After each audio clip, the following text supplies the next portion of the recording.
बोलो श्री सतगुरु महाराज की, श्री प्राणनाथ प्यारे की। घृत बाइब बल श्याम रंग, रंग आसमानी मधु उत्तर। 10 रंग अमृत ईशान, रस पूर्व रंग सरभर। रस पूर्व रंग सरभर, ये साफ अगिन नूर उज्जल। दक्षिण नीर रंग लाल, नैऋत क्षीर पीत रंग। दधि पश्चिम नीला कमाल, दधि पश्चिम नीला कमाल। ये साफ अगिन नूर उज्जल। अक्षरातीत धामधनी श्रीराज की असीम अनुकंपा के द्वारा तारतम सागर दिव्य वाणी अंतर्गत परिक्रमा ग्रंथ के ऊपर हम विचार करते आ रहे हैं। तो परिक्रमा ग्रंथ में अब तक ये 43वां प्रकरण का 57 नंबर 24 तक के भाव के ऊपर चिंतन हुआ, चर्चा हुई। तो अभी के इस कक्षा सत्र में हम ये 43वां प्रकरण का 58 नंबर 24 से प्रारंभ करने जा रहे हैं। तो जैसे कि ये प्रकरण में बड़ी रांग की शोभा, जहाँ पर 8 सागर 8 जिमी शोभायमान है, और वहाँ कई इमारतें, हवेलियाँ, फिर वन, उन जमीन में कई जाति के पशु पंखी जानवर, जो जमीन का रंग जैसा जैसा है वैसा वैसा ही रंगों में ये सब शोभायमान है। ये सब चर्चा करते करते विशेष करके ये 56 नंबर और 57 नंबर चौपाई में 8 सागरों में रंग परिवर्तन का प्रसंग। तो इसमें आत्माओं के खेल संबंधी प्रसंग, इसके ऊपर भी चिंतन किया गया, चर्चा हुई। तो अब इसके बाद में अभी हमारा प्रसंग शुरू हो रहा है 58 नंबर चौपाई से। तो अब इसमें भाव है कि जैसे परम धाम के 8 सागरों का जो वास्तविक रंग जो पहले बताया गया, उसमें से बदल करके ये 56 नंबर और 57 नंबर चौपाई में खेल संबंधी प्रसंग में रंग परिवर्तन का प्रसंग हुआ, और 57 नंबर चौपाई का ही ये चौथी चरण में पहुँचते तक में आत्मा खेल से भी जागृत होकर के धामधनी श्रीराज जी के साथ में निश्वत संबंध को पूरी तरह से दृढ़ करके श्रीराज जी के हृदय का सागर, मेहर का सागर तक पहुंचने का भाव ये चर्चा हुई। इसका मतलब खेल का प्रसंग अथवा ये रंग परिवर्तन का प्रसंग पूरा हुआ। तो ये खेल के प्रसंग के कारण सागरों में रंग का बदलाव आया था। जैसे खेल पूरी हो गई तो फिर परम धाम के 8 सागरों में देखिए सागर का रंग ज्यों का त्यों अपने अपने रंगों में शोभायमान है। ये प्रसंग को बता रहे हैं यहाँ 58 नंबर चौपाई में। देखिए कहा, ये साफ अगिन नूर उज्जल, दक्षिण नीर रंग लाल। नैऋत क्षीर पीत रंग, दधि पश्चिम नीला कमाल। तो क्या कहा, ये साफ अगिन नूर उज्जल। तो ये मतलब ये सागर, कौन सा सागर? अग्नि कोण में स्थित नूर सागर है, उसमें कौन सा रंग दिखाई दे रहा है? अब फिर से साफ उज्जल, उज्जल मतलब श्वेत, प्रकाश युक्त। तो पहले रंग परिवर्तन का प्रसंग में, मतलब ये 56 नंबर चौपाई में अग्निकोण में क्या रंग बताया था? लाल रंग था। तो खेल का प्रसंग पूरा हुआ, तो परम धाम में अपना जो असली रंग ज्यों का त्यों है ये बता रहे हैं पुनः। तो कहा ये साफ अगिन नूर उज्जल, अग्निकोण में नूर सागर जो है उसमें उज्जल श्वेत साफ रंग है। फिर दक्षिण नीर रंग लाल, दक्षिण दिशा में स्थित नीर सागर जो है दूसरा सागर, उसमें रंग लाल रंग है। तो पूर्व में जो वर्णन हुआ था दक्षिण दिशा में नीर सागर का रंग लाल, तो बीच में रंग परिवर्तन का प्रसंग में दक्षिण में नीर सागर में क्या रंग आया था? पीला रंग आया था ना। तो अब खेल का प्रसंग पूरा हुआ, फिर परम धाम की ही अपनी जो असली स्वभाव में देखिए, तो दक्षिण दिशा में स्थित नीर सागर में लाल रंग ही है। तो यहाँ कहा दक्षिण नीर रंग लाल। नैऋत्य क्षीर पीत रंग, नैऋत्य कोण में स्थित क्षीर सागर, तृतीय सागर है ये क्षीर सागर, उसका रंग पीत रंग, पीला रंग है, ज्यों का त्यों अपना रंग में उपस्थित हो गए। दधी पश्चिम नीला कमाल, पश्चिम दिशा में स्थित दधी सागर में नीला मतलब हरा, तो हरा रंग कमाल यानी कि अद्भुत शोभा लिए हुए विद्यमान है। तो ये 58 नंबर चौपाई में कितने सागर और रंग का वर्णन हुआ? अग्निकोण में नूर सागर 1, दक्षिण दिशा में नीर सागर 2, नैऋत्य कोण में क्षीर सागर 3 और दधी सागर पश्चिम दिशा में ये 4। तो 4 सागर और अपने वास्तविक रंग इसमें बताए। ठीक, 59 नंबर चौपाई में अब सागर और जिमी का क्रम ये बताया है।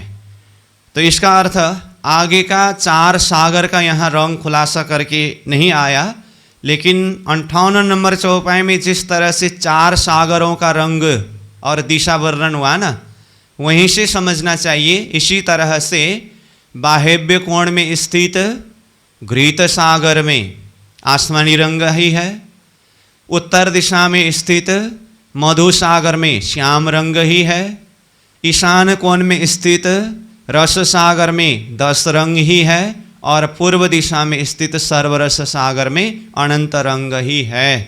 तो ये 4 सागर का 58 नंबर चौपाई में बताए, उसी को सूत्र रूप मान करके बाकी 4 सागर का भी वैसा ही यानी कि अपना असली रंग में ही शोभायमान है, इसको समझना चाहिए। ठीक है, अब चलिए 59 नंबर में।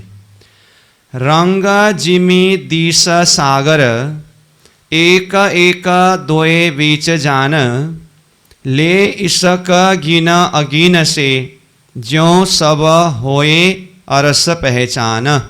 रंग जिमी दिश सागर, अब जिस दिशा में सागरों का वर्णन आया है, अब उसी के साथ में वही रंग वाला जमीन भी है। तो सागर और जमीन का क्रम कैसा है? तो कहा एक एक दोए बीच जाना।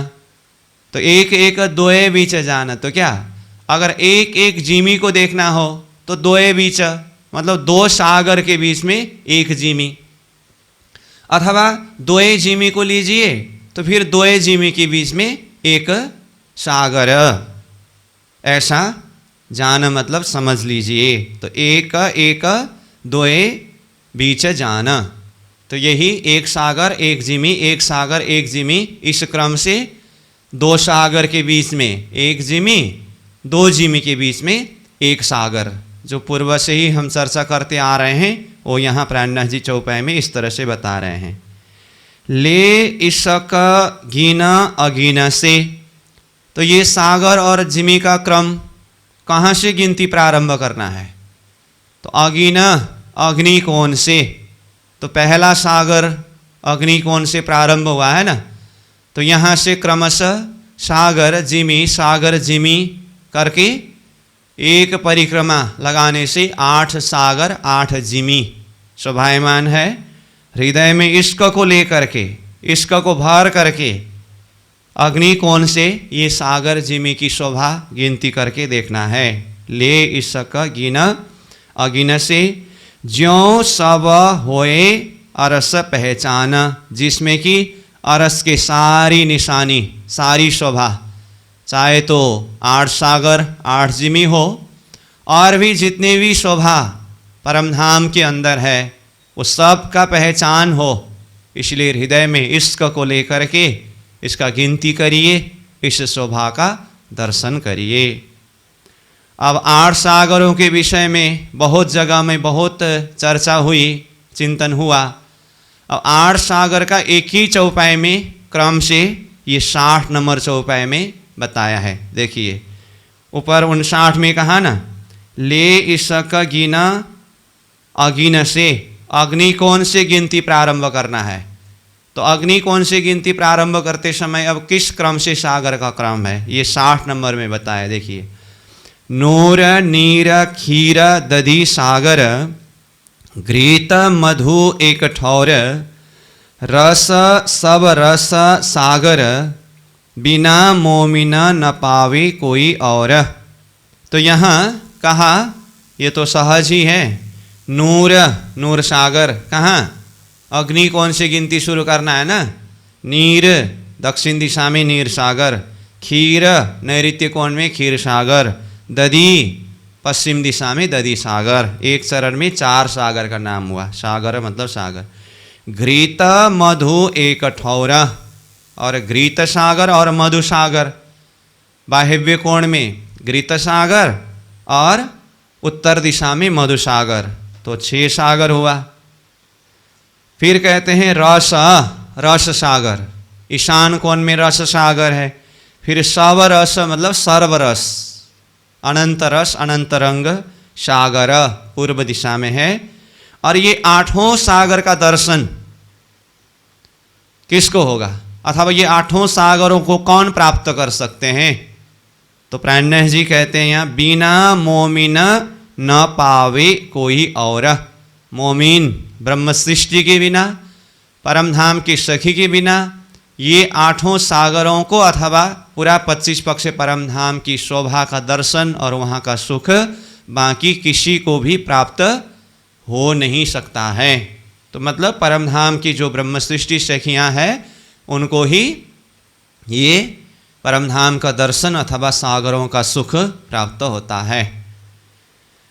2 दरिया बीच एक जिमी, 2 जिमी बीच दरिया एक, यों 8 दरिया बीच 8 जिमी, गिन तरफ से इन विवेक। अब इसमें तो स्पष्ट रूप से ही कहा, जो हम पहले से ही चर्चा करते आए, बीच बीच में कुछ संकेत शब्द चौपाई के द्वारा आया, तो यहाँ खुलासा करके क्या कहा, 2 दरिया बीच एक जिमी। दरिया मतलब सागर, तो 2 सागर के बीच में एक जिमी है।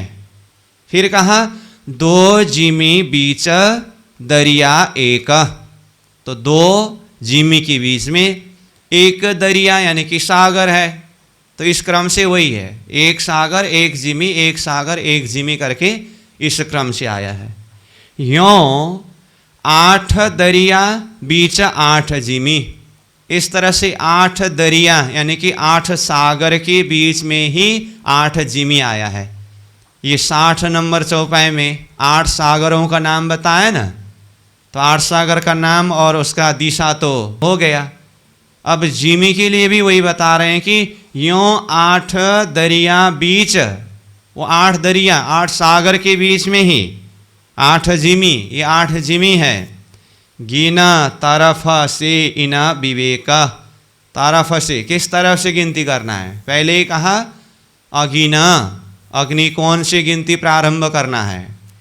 तो इना विवेका, इस तरह से विवेक से तारतम के प्रकाश के द्वारा गिनती करने से एक सागर एक जिमी, एक सागर एक जिमी, इस क्रम में दो सागर के बीच में एक जिमी, दो जिमी के बीच में एक सागर, इस क्रम से शोभायमान है। दरियाव जिमी परे रांग के, फिरते न आवे पार, देख जिमी या सागर, कहूँ गिनती न पाइये सुमार। दरियाव सागर, परमधाम में जो बड़ी रांग में 8 सागर है, और जिमी जमीन जो है 8 जिमी, परे रांग की। अब ये बड़ी रांग में जो 8 सागर और 8 जिमी है ना, हम पहले से ही चर्चा करते आ रहे हैं ना कि परमधाम बड़ी रांग तक ही सीमित है, ऐसा न समझना। वो तो यहाँ के हिसाब से एक चिंतन करने के लिए 7 परिक्रमा बड़ी रांग तक की शोभा को वर्णन किया गया है, लेकिन परमधाम में ही जागृत होकर के परमधाम के ही नज़र से देखने पर भी परमधाम अनंत है, बेशुमार है, उसका कोई पारवार ही नहीं है। इसलिए यहाँ क्या कहा देखिए तो, दरिया जिमी पारे रांग की।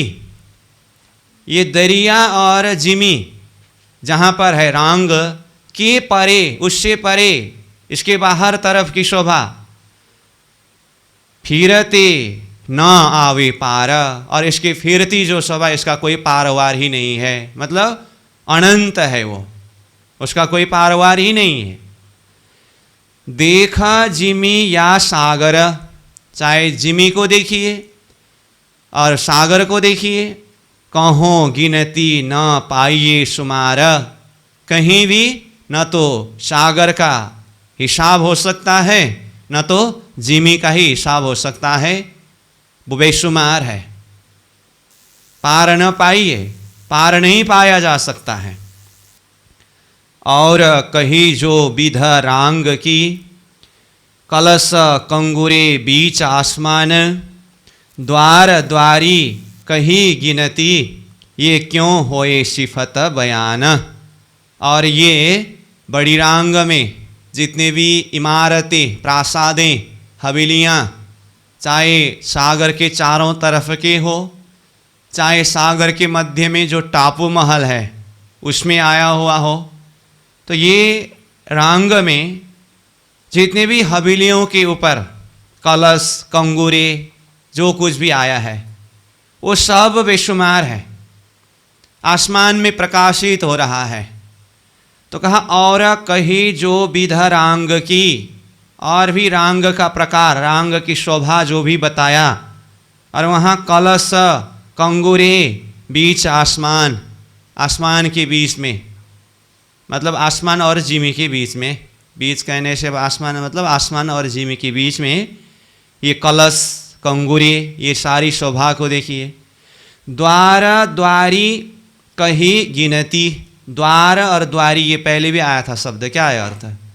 द्वार मतलब बड़े बड़े दरवाजे, द्वारी उससे थोड़ा छोटा वाला दरवाजा। कही गिनती, अब जो भी थोड़ा कुछ गिनती में वर्णन किया गया, परंतु वो गिनती में आने वाला, शुमार में आने वाला नहीं है। ये क्यों होए सिफत बयान, इसकी जो सिफत है, महिमा, और इसका बयान शब्द में किस तरह से हो सकता है, मतलब हो ही नहीं सकता है, ये बेशुमार है, अनगिनित है। तो इस तरह से ये 63 नंबर चौपाई तक में 8 सागर सहित बड़ी रांग की शोभा का चिंतन कराया गया। अब यहाँ एक बात थोड़ी सी बताऊं, क्योंकि अब इसके बाद तो 64 नंबर चौपाई से माणिक पहाड़ की शोभा वर्णन हुआ है, तो ये तो अंतिम प्रकरण है। फिर माणिक पहाड़ की शोभा सहित ये पूरा परिक्रमा ग्रंथ ही पूरा होने वाला है। तो छोटी रांग का प्रसंग अलग ही वर्णन नहीं हुआ है, तो उसको कैसे समझे? तो बड़ी रांग में जैसे हवेलियों की शोभा वर्णन हुआ ना, तो छोटी रांग को भी उसी तरह से समझना चाहिए। वैसे वृत्ति के माध्यम से तो वो अच्छी तरह से वर्णन हुआ है, और ये परिक्रमा ग्रंथ के चौपाई के प्रसंग में परिक्रमा करते हुए बनकी नहर गए तो वहाँ से फिर सीधा सागर में दृष्टि पड़ने से वो सागर का प्रसंग वर्णन हुआ। पहले 2 वृत्ति आए, वैसे ही हुआ।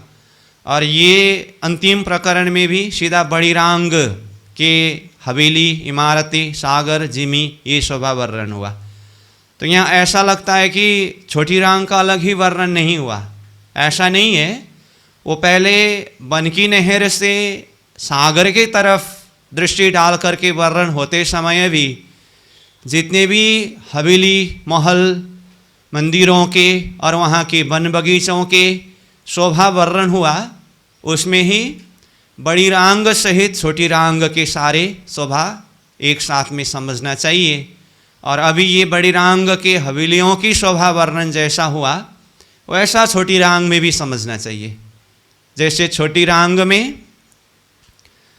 जिसका हद का चौड़ाई कितना है, 9 करोड़ योजन, उसको भी 4 हिस्सा किया है चौड़ाई की तरफ, और एक एक हिस्सा में एक एक इमारतें अथवा हवेली होने से 4 हिस्सा किया तो 4 हार होता है ना, इसीलिए 4 हार हवेली कहते हैं। उसमें से एक हवेली देखें तो मध्य तीसरा हिस्सा में जमीन से भौम भर ऊंचा चबूतरा, चबूतरा के ऊपर 12,000 की 12,000 हारें हवेलियाँ, और अंदर महल, मंदिर, कोठरियाँ, चौक, चबूतरे, बैठक, बगीचे, ये सब तो माणिक पहाड़ के ही विस्तार रूप में है। और जो चबूतरा के ऊपर हवेली आया है उसके बाहर चारों तरफ दिशा में देखे तो चारों दिशा में चांदनी चौक है छोटी रांग में भी, और उस चांदनी चौक में भी हरेलाल वृक्ष है। तो एक हवेली जैसे हैं ये 4 हार हवेली वैसा ही है, और 32 पहल में ही वैसा ही है। तो बड़ी रांग के हवेलियों के ही प्रसंग में ही छोटी रांग को भी समझना चाहिए। फिर उसके बाद अंदर आए तो बनकी नहर की शोभा, वहाँ पर जो वृक्ष है, एक भौम के अंदर ही ऐसे अनंत हवेली, महल, मंदिर, ये सारी शोभा वर्णन हुआ है। अब उसके बाद फिर भीतर आने से चौथी परिक्रमा के रूप में क्या है, माणिक पहाड़। तो इसीलिए अब ये प्रकरण में, ये प्रकरण मतलब कौन सा प्रकरण चल रहा है, 43वां यानी कि अंतिम प्रकरण है ये परिक्रमा ग्रंथ का। तो इसमें 63 नंबर चौपाई तक बड़ी रांग की शोभा वर्णन हुआ। अब ये 64 नंबर चौपाई शुरू हो रहा है। तो ऊपर देखिए, महल माणिक पहाड़। तो माणिक पहाड़ और वहाँ की महल, ये विषय शीर्षक के द्वारा अब वर्णन प्रारंभ हो रहा है। मतलब बड़ी रांग से छोटी रांग होते हुए फिर बनकी नहर से होते हुए पहुँचे कहाँ हम, माणिक पहाड़ में आ गए। माणिक पहाड़ में, अच्छा। अब ये प्रकरण प्रारंभ करते समय बड़ी रांग की शोभा तो कुछ सार रूप में वर्णन किया गया था। तब मैंने कहा था अब यही प्रकरण में माणिक पहाड़ का भी वर्णन आने वाला है। तो जब सामने में चौपाई आएगा तो उस समय में इसके ऊपर थोड़ा सा वृत्ति के शब्द के आधार पर चर्चा करेंगे, फिर चौपाई को देखेंगे। तो चौपाई तो अब माणिक पहाड़ का प्रसंग आ गया सामने में, लेकिन अब कितना कहे, माणिक पहाड़ का वर्णन तो पहले भी किया ही था। इससे पहले भी तो माणिक पहाड़ का वर्णन हुआ था ना, तो तब भी तो किया था। फिर भी मैं बहुत कम शब्द में एक बार सार रूप में बता देता हूँ। रंगमहल से दक्षिण दिशा में, चाहे तो आप बाहर की तरफ से जाइए, बाहर की तरफ से मतलब अभी बड़ी रांग की तरफ से आ रहे हैं ना, चाहे तो भीतर रंगमहल की तरफ से जाइए। ये माणिक पहाड़ चौथी परिक्रमा में ही है। 7 परिक्रमा है ना, तो 7 परिक्रमा में ये मध्य का परिक्रमा है, तो उससे भीतर 3 बाहर 3। और ये माणिक पहाड़ का हद में भी 32 पहल है। तो 32 पहल में से एक पहल में दक्षिण दिशा में माणिक पहाड़ है। तो माणिक पहाड़ का हद का चौड़ाई कितना है, 2,32,00,000 कोस। दक्षिण दिशा के एक पहल में मध्य भाग में 16 लाख कोस का लंबा चौड़ा, 48 लाख कोस का गिर्द, 12,000 पहल, एक पहल बराबर 400 कोस का एक भौम ऊंचा चबूतरा, चबूतरा भी एक भौम बराबर 400 कोस का ही होता है।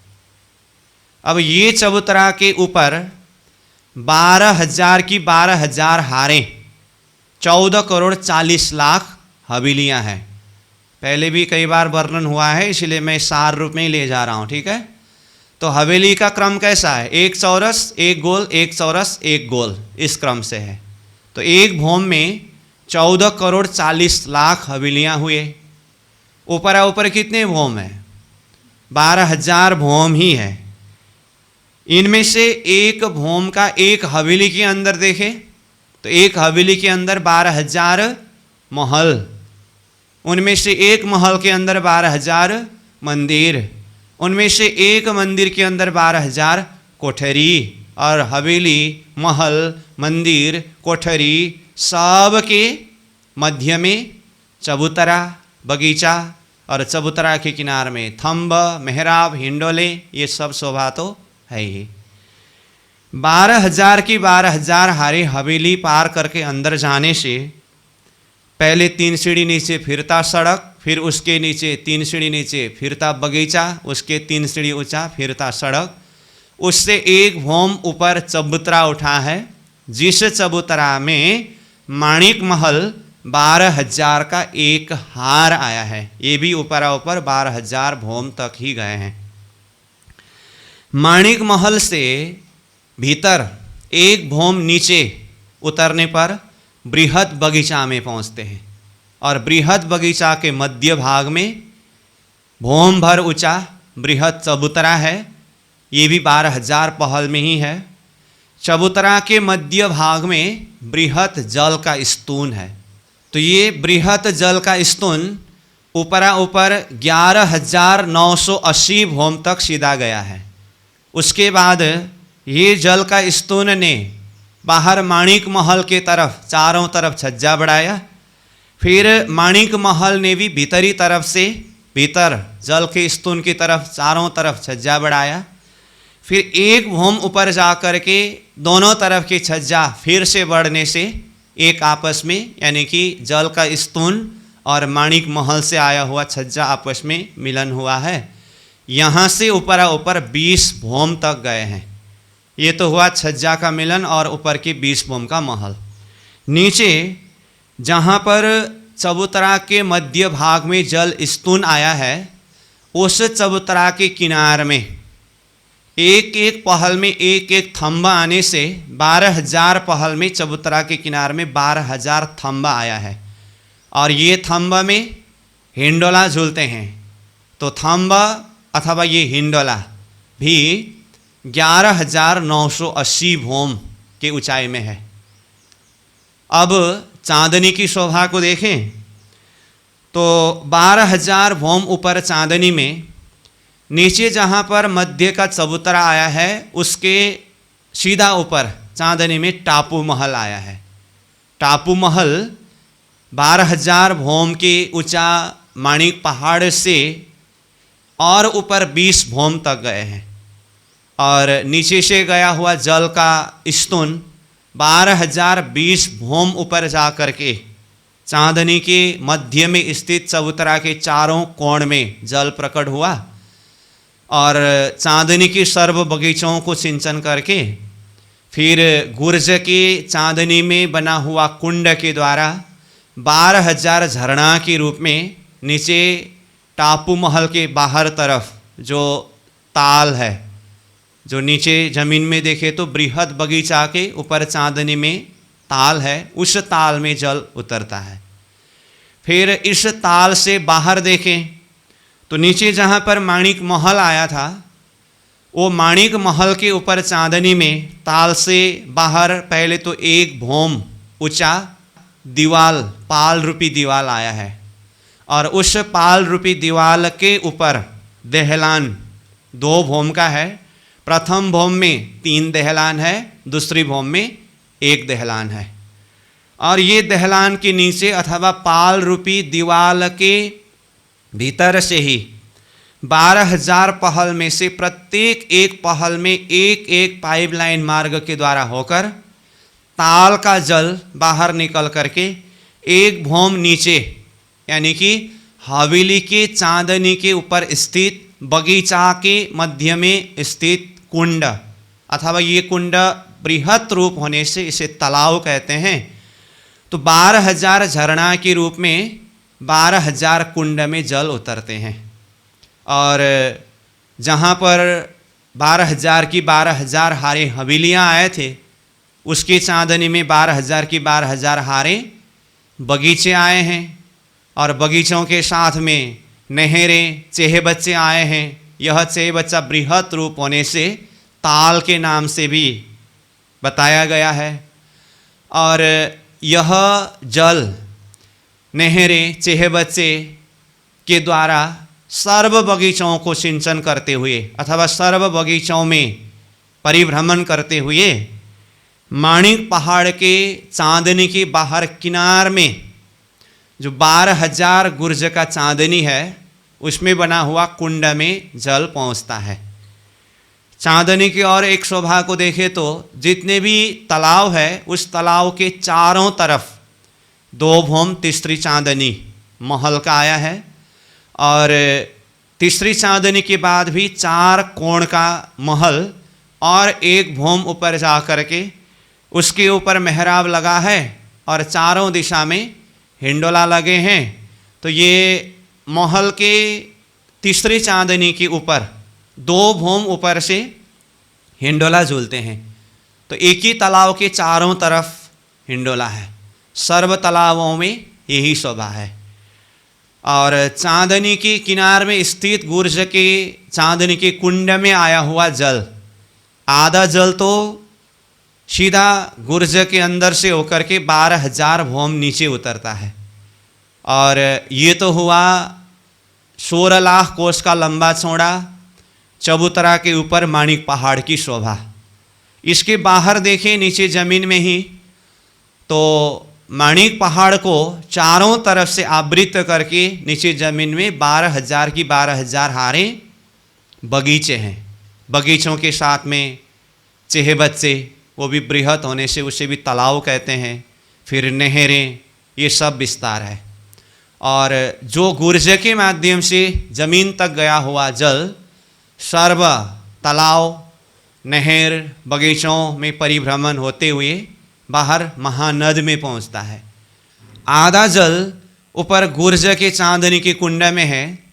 यह नीचे जमीन से माणिक पहाड़ के तरफ से पहला तालाब के चारों तरफ आया हुआ जो महल है, पहले तो महल 5 भौम छठी चांदनी तक गया है। उसके बाद फिर चारों कोण का 4 महल ऊपरा ऊपर 12,000 में से 1 भौम कम तक जा कर के उसके ऊपर छत पटी है। अब छत के ऊपर कुंड बनता है। तो वो गुर्ज के चांदनी के कुंड में जो जल है, 1 भौम नीचे ये छत के ऊपर बना हुआ कुंड में उतरता है। एक गुर्ज के चांदनी के कुंड से जिस तरह से जल उतरता है, 12,000 ही गुर्ज की चांदनी की कुंड से 12,000 झरना के रूप में जल उतरता है। और ऊपर तो जल का कुंड हुआ, और छत के नीचे हिंडोला लगे हुए हैं।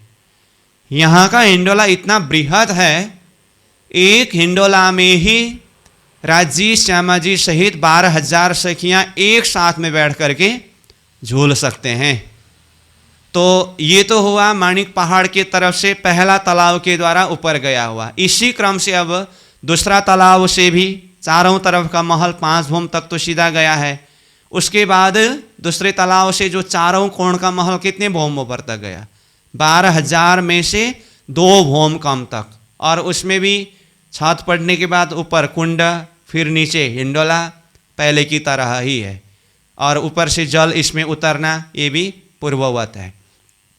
इस तरह से भौम पर भौम क्रमशः जल उतरते उतरते उतरते 12,000 भौम नीचे उतर करके यह जल भी महानद में पहुंचता है।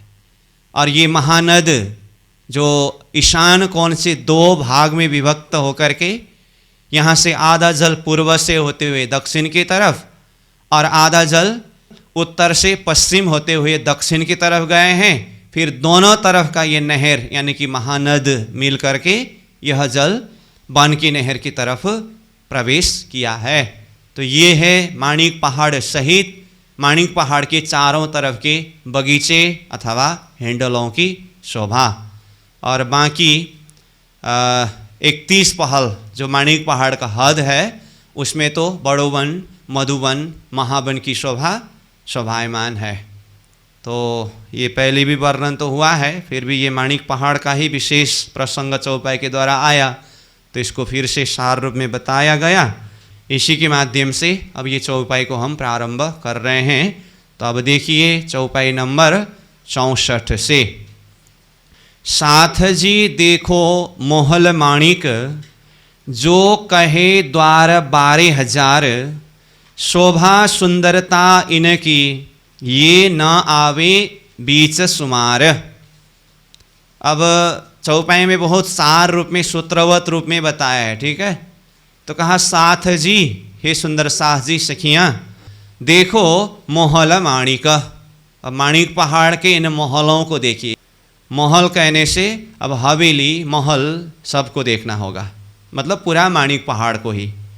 जो कहे द्वार 12,000, तो माणिक पहाड़ में जैसे कि सबसे बाहरी तरफ ही एक परिक्रमा लगा करके देखिए तो कितनी हवेली है, 12,000 हवेली है ना एक परिक्रमा लगाते समय एक हार में।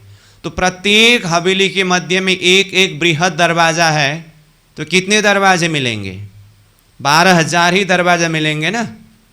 तो सब हार में देखिए सब तरफ ऐसा ही है। तो जो कहे द्वार 12,000, 12,000 दरवाजा 12,000 हवेली के है एक हार के।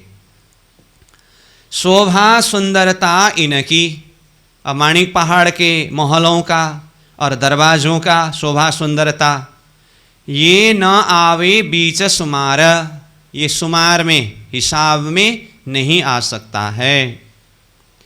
एक दिख्या मोहल माणिक का, ताए बड़े द्वार 12,000, हिसाब न छोटे द्वारों का, शोभा सिफत न आवे पार।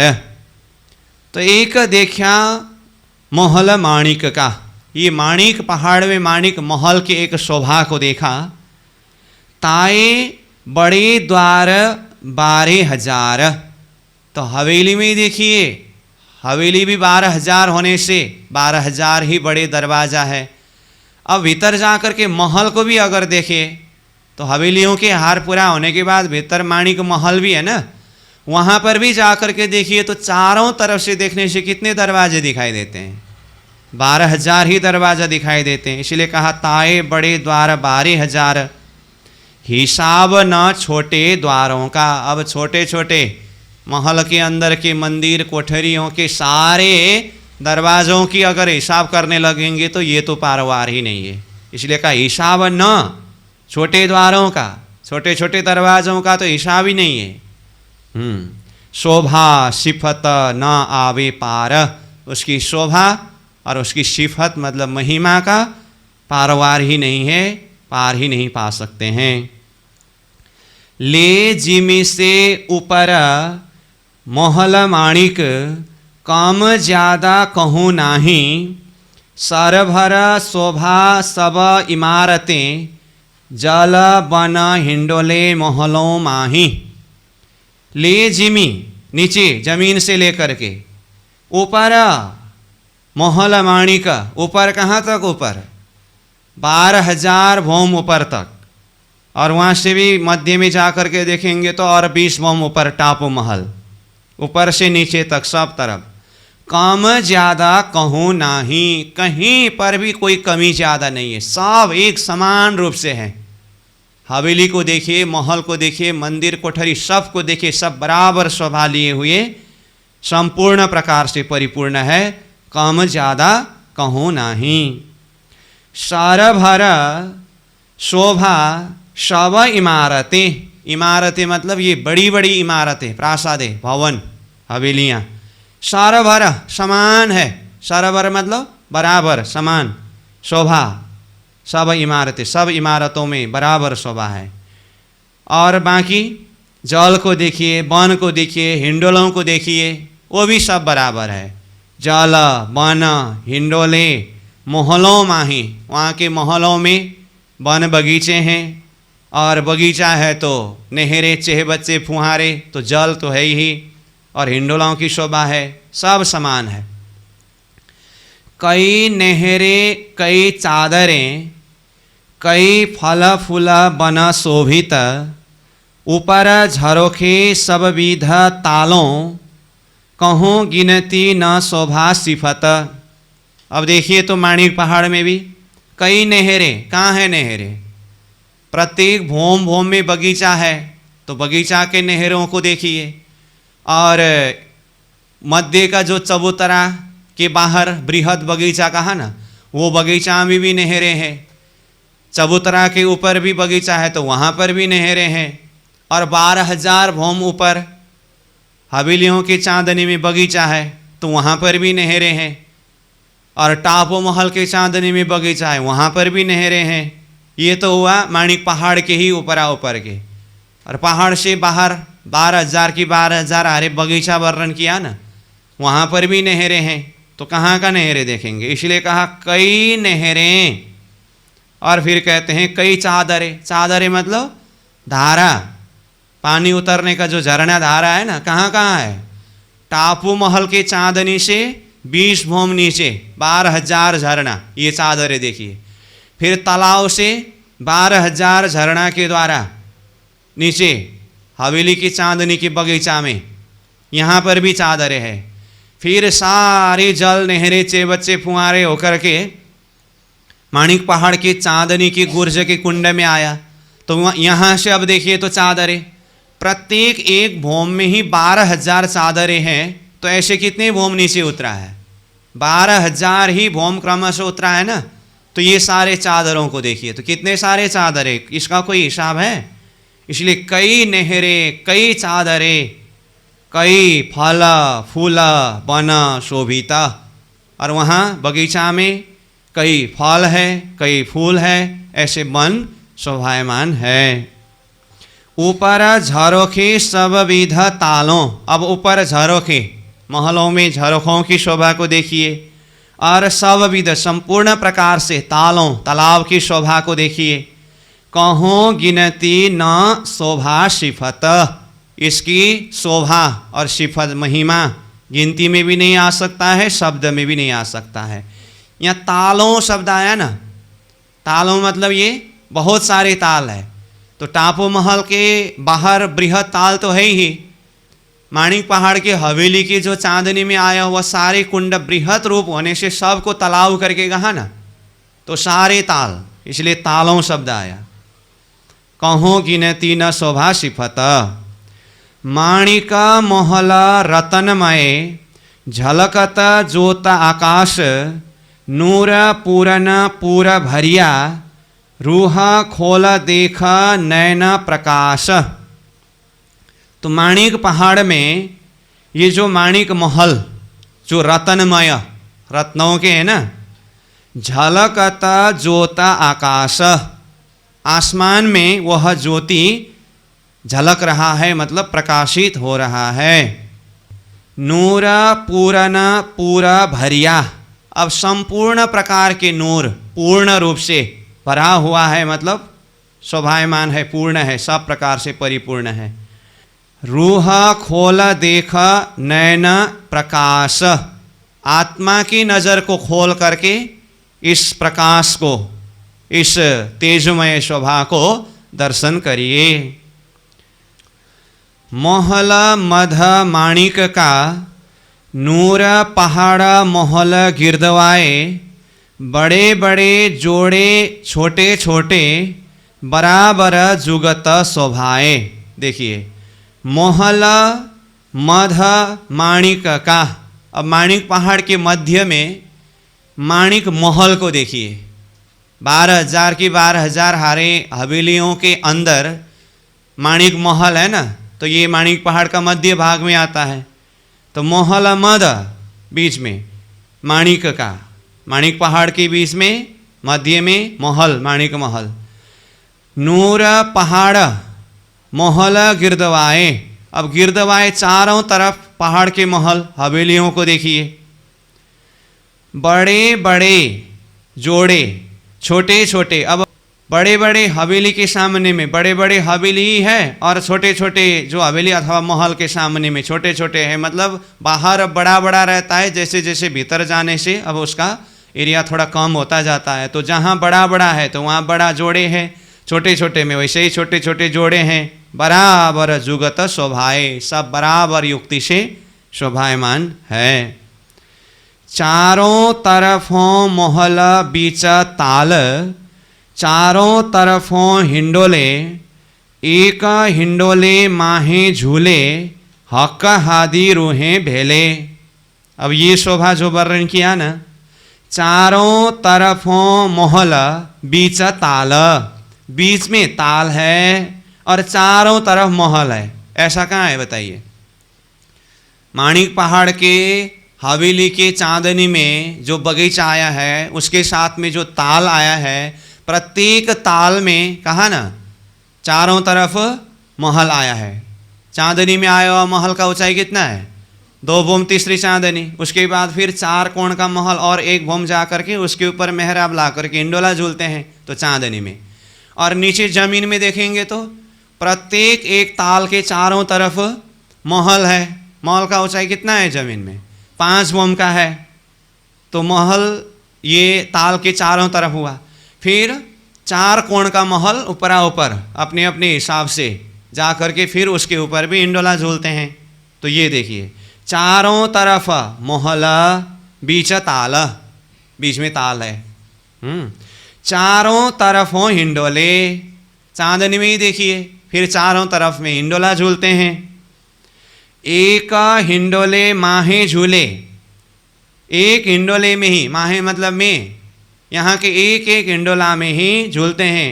कौन कौन? हक हादी रूहें भेले। एक हिंडोला में ही राजी श्यामा जी 12,000 सखियां एक साथ में होकर के झूलते हैं। चारों तरफों ऐसे ही झूले, हक हादी रूहें खेलत, अरस अजीम के बीच में मोहल अंबर जोत धरत। अब ऐसे हिंडोले चारों तरफ है, एक तालाब के चारों तरफ और सर्व तालाबों में सब तरफ ऐसे हिंडोले हैं। चारों तरफों ऐसे ही झूले, इसी तरह से, ऐसे मतलब कैसे? हक हादी रूहें भेले होकर के ऐसे ही झूलते हैं। हक हादी रूहें खेलता, राजी श्यामा जी सखियां सब हिंडोला में झूलते हैं, खेलते हैं। अरस अजीमा के बीच में, परमधाम के बीच में, मोहल अंबर जोत धरता।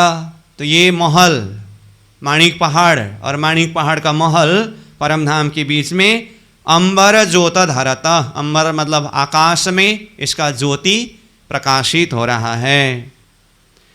बड़े बड़े पहाड़ मोहल फिरते, बड़े बड़े के संग, छोटे छोटा जोत सो, करे नूर जोत सो जंग। देखिए बड़े बड़े पहाड़ है और छोटा छोटा भी है। बाहर की तरफ के हवेलियों को देखिए कितने बड़े बड़े हैं। जैसे भीतर भीतर जाएंगे फिर वो मंदिर कोठरियाँ होते हुए वो छोटे छोटे होते हैं। हवेली के अंदर महल, महल के अंदर मंदिर, मंदिर के अंदर कोठरी है ना।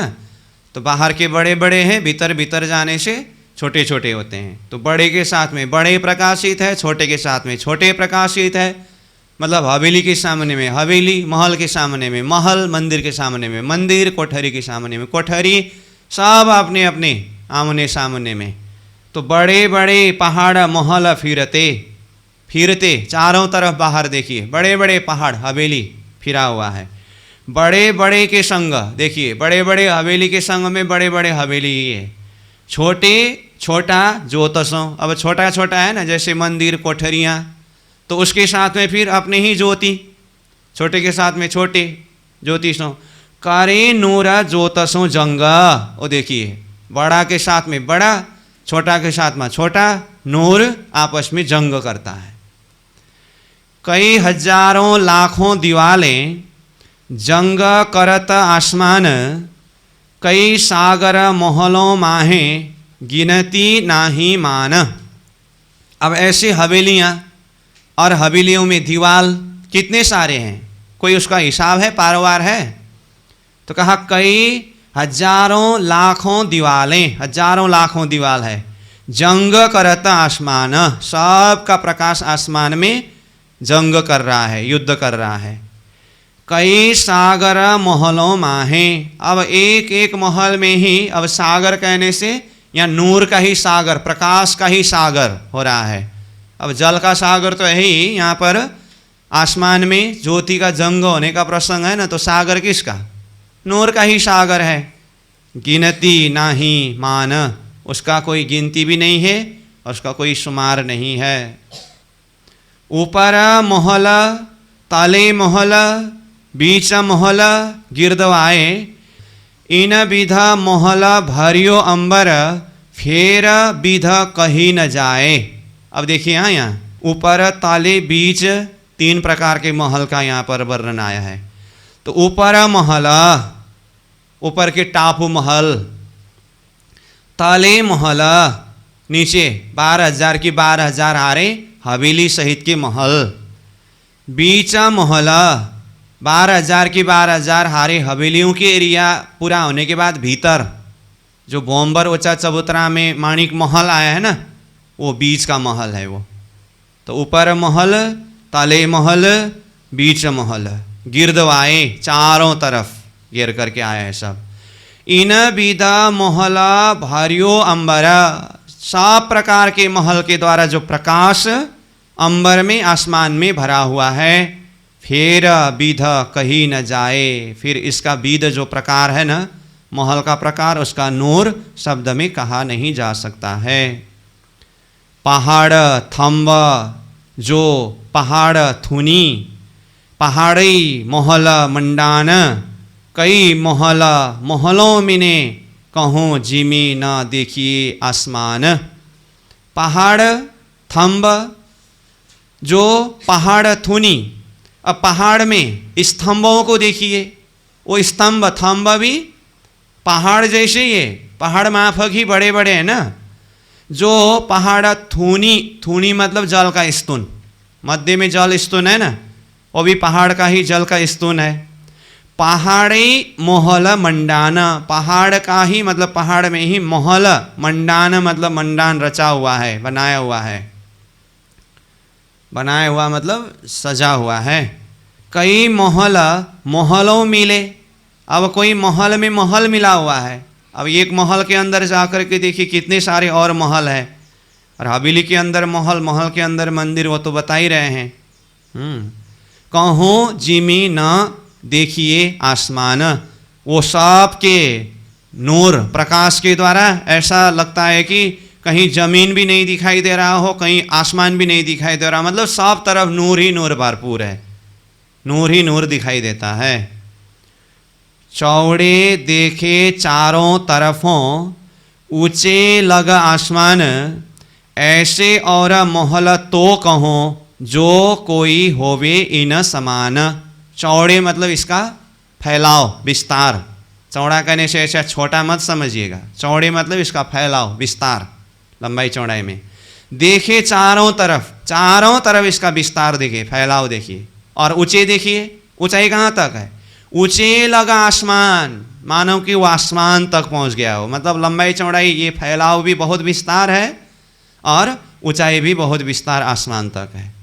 ऐसे और महल तो कहो, अब ये महल की तरह ऐसे ही दूसरा और महल तो तब कहो जो कोई होवे ही न समान, इसके समान दूसरा कोई हो तो मैं दूसरा महल के विषय में बताऊं, तो ऐसा तो दूसरा कोई है ही नहीं। अंदर बाहर किनार सब, देख सब ठौरों खूबी देत, ये शोभा सांच सोई देखेगा, जाको हक नजर में लेता।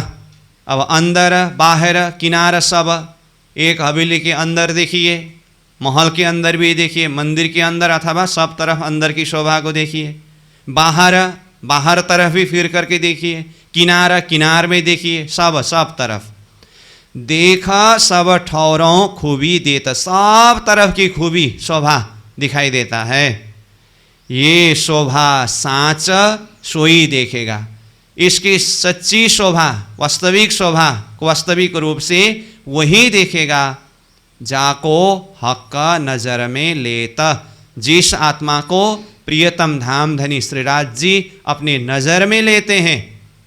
मतलब जिसको धामधनी अपनी नजर के द्वारा कृपा करेंगे तो उन्हीं आत्मा को इसकी शोभा सच्चाई में दर्शन होगा। पहली फिरती दीवाला फेर देखिए, तीन बीचा मोहल अनेक, जो खूबी देखिए जानो यही नेक सो नेक। अब देखिए बाहर, पहले जो हवेली में फिरती दीवाल को देखिए, पहले फिरती दीवाल फेर देखिए, फिर करके परिक्रमा लगाते हुए, तीन बीचा मोहल्ला अनेका, तो फिरती दीवाल हवेली का, एक हवेली के अंदर प्रवेश करिए तो उसके बीच में कितने सारे महल हैं, तो तीन बीचा मोहल्ला अनेका, अनेकों महल है। ऐसे ही महल के अंदर जाने से मंदिर, फिर मंदिर के अंदर कोठरी सब है। जो खूबी देखिए, जो भी खूबी शोभा दिखाई देता है, जानो यही नेकसो नेक, जो देखा वही सबसे अच्छा, सबसे सुंदर, सबसे सरस ऐसा लगता है। एक हवेली चौरस, दूजा मोहल गिरदवाए, ये खूबी मोमना देखसी, नजरों आवशी ताए। जैसे कहा ना, एक चौरस एक गोल, एक चौरस एक गोल, इस क्रम से हवेली कहा ना, तो क्या कहा, एक हवेली चौरस, एक तो चौरस हवेली है, दूजा मोहल गिरदवाए। अब ये मोहल शब्द से भी हवेली समझना पड़ेगा, हवेली के साथ में, तो दूजा मतलब दूसरा, गिरदवाए, गिरदवाए मतलब गोल है। ये खूबी मोमना देखसी, ये खूबी, ये शोभा मोमिन ब्रह्मात्मा सखियाँ देखेंगे, नजरों आवशिताए, जो इसको देखेंगे उसके ही नज़र में आएगा।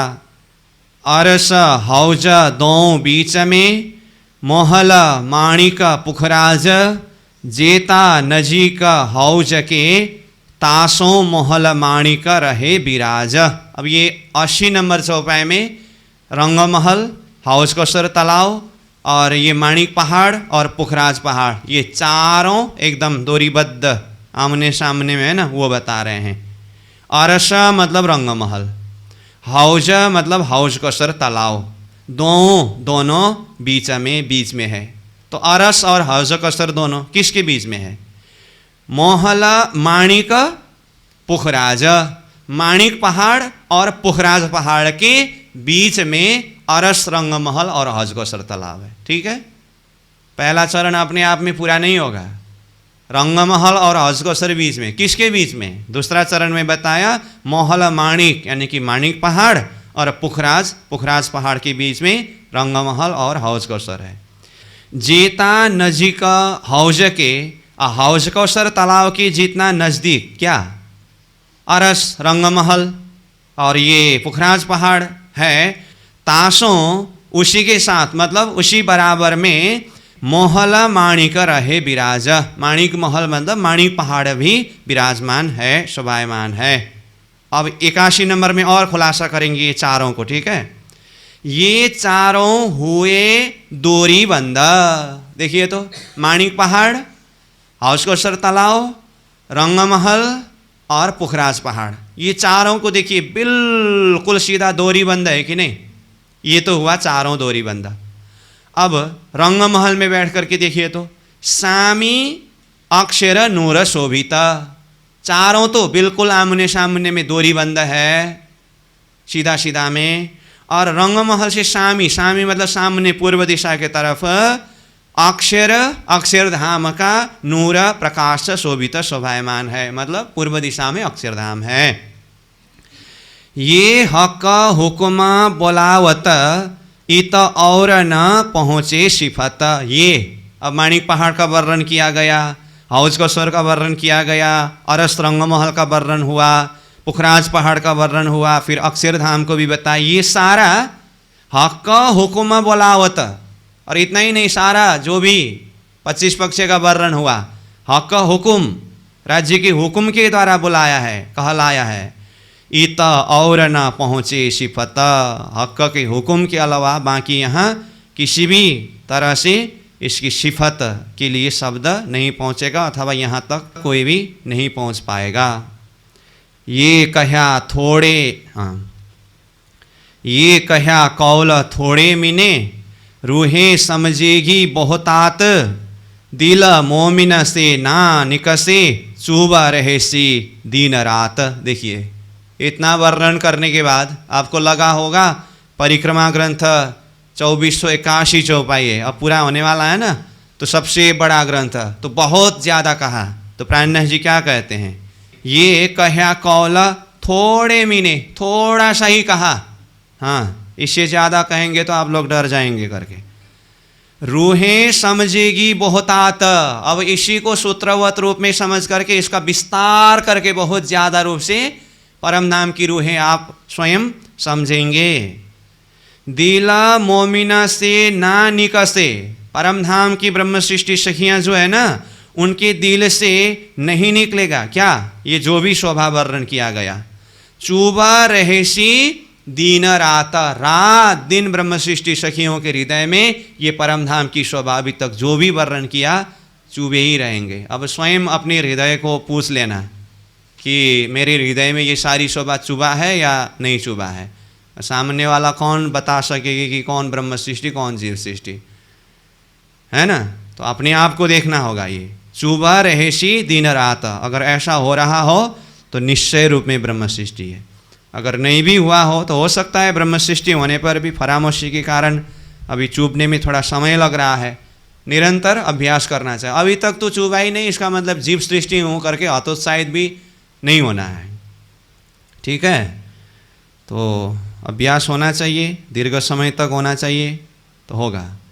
कहे 12,000 महल फिरते, कही हुकुमे तिन की बात, तीन हर महलों बीच बीच में 12,000 महलात। कहे 12,000 महल फिरते, 12,000 की 12,000 हारे हवेलियों की बात आई। फिर भीतर जाए तो 12,000 महल कहा। अब हवेली महल सब एक शब्द से ही समझना होगा, तो सब तरफ देखिए। कही हुकुमे तिन की बात, ये महलों की बातें, हवेलियों की बातें, सारी बातें किसके द्वारा कहा गया है, हुकुमे, हुकुम के द्वारा। तीन हर महलों बीच बीच में, हर महलों के बीच बीच में 12,000 महलात। तो ये तीसरे चरण में हर महलों शब्द आया ना, ये महलों को हवेली अर्थ में लीजिए। तो अर्थ क्या होगा, तीन हर महलों मतलब हवेलियों के बीच बीच में, मतलब भीतर बीच बीच में 12,000 महलात। एक एक हवेली के अंदर 12,000 महल करके वर्णन किया है कि नहीं, ऐसा। तो ऐसे फिर एक महल के अंदर 12,000 मंदिर, 12,000 मंदिर में से एक मंदिर के अंदर कोठरी, ये सारी शोभा शोभायमान है। ठीक है, 83 चौपाई हुआ।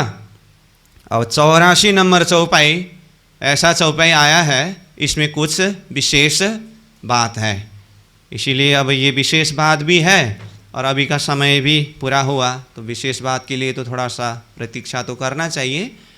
तो इसको फिर अगले कक्षा में करेंगे। तो अभी के लिए 83 नंबर चौपाई को दोहरा करके विश्राम करेंगे। कहे 12,000 महल फिरते,